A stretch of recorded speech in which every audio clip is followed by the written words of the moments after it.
तरफ से नहीं है। इस साइड से लेना है। Hey guys welcome back to my channel. I hope তোমরা সকলে ভালো আছো। আজকে এসছি মানালি আটল টানেলে। এখানে ভীষণ ঠান্ডা, শ্বাসকষ্ট হচ্ছে ভীষণ। এর বেশি ইন্ট্রো আমি করতে পারছি না। নতুন এক্সপিরিয়েন্স করতে যাচ্ছি, তোমাদের সাথে সবটা শেয়ার করব।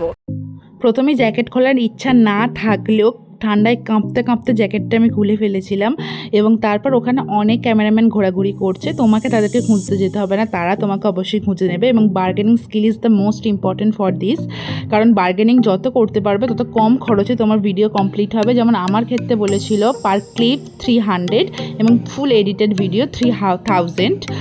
সেই ক্ষেত্রে আমি একটা বার্গেনিং স্কিল করে রেট দাঁড় করিয়েছিলাম। আমি নিজেই করেছিলাম। সেই ফুল ভিডিও তোমরা আমার শর্টসে পেয়ে যাবে।